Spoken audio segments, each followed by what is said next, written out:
ഭരണിക്കാവ് ദേവി ക്ഷേത്രത്തിലെ രേവതി അശ്വതി ഭരണി മഹോത്സവത്തിന്റെ ഭാഗമായി അശ്വതി ദിനത്തിൽ ക്ഷേത്രത്തിൽ പുതുതായി പണികഴിപ്പിച്ച മണിമണ്ഡപ സമർപ്പണം നടന്നു. പള്ളിക്കൽ നടുവിലെ മുറി അരീപ്പുറത്ത് ബംഗ്ലാവിൽ ജി നാരായണപിള്ളയുടെ സ്മരണാർത്ഥം മകൻ ബ്രിജേഷ് നാരായണപിള്ളയാണ് മണിമണ്ഡപം ക്ഷേത്രത്തിൽ പണികഴിപ്പിച്ച് സമർപ്പിച്ചത്. ഭരണിക്കാവ് ദേവി ക്ഷേത്രത്തിലെ രേവതി അശ്വതി ഭരണി മഹോത്സവത്തിന്റെ ഭാഗമായി അശ്വതി ദിവസം ക്ഷേത്രത്തിൽ പുതിയതായി പണികഴിപ്പിച്ച മണിമണ്ഡപത്തിന്റെ സമർപ്പണം നടന്നു. രാവിലെ 5-ന് പ്രഭാതഭേരി, നിർമ്മാല്യ ദർശനം, 5:30-ന് ഹരിനാമ കീർത്തനം, ഗണപതി ഹോമം, വിശേഷാൽ പൂജകൾ, തിരുമുമ്പിൽ നിറമറ സമർപ്പണം എന്നിവ നടത്തി. പള്ളിക്കൽ നടുവിലെ മുറി അരീപ്പുറത്ത് ബംഗ്ലാവിൽ ജി നാരായണപിള്ളയുടെ സ്മരണാർത്ഥം മകൻ ബ്രിജേഷ് നാരായണപിള്ളയാണ് മണിമണ്ഡപം ക്ഷേത്രത്തിൽ പണികഴിപ്പിച്ച് സമർപ്പിച്ചത്. ക്ഷേത്രം തന്ത്രി പ്ലാക്കുടിയില്ലം ഉണ്ണികൃഷ്ണൻ നമ്പൂതിരിയുടെ മുഖ്യ കാർമ്മികത്വത്തിലാണ് രാവിലെ 11:30-നും 11:55-നും മധ്യയുള്ള മുഹൂർത്തത്തിൽ സമർപ്പണം നടത്തിയത്.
മേൽശാന്തി അർജുനൻ നമ്പൂതിരി, കീഴ്ശാന്തി ശിവകുമാർ നമ്പൂതിരി, ക്ഷേത്ര ഭരണസമിതി president MC Raghunath, secretary KS Vijayakumar, treasurer S Gopalakrishnapillai, vice president advocate K Anilkumar, joint secretary Gopinathakurup എന്നിവർ നേതൃത്വം നൽകി.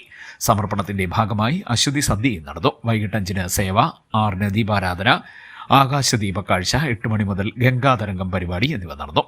നിരവധി ഭക്തജനങ്ങൾ ചടങ്ങിൽ പങ്കെടുത്തു. CDNet news, Kayamkulam.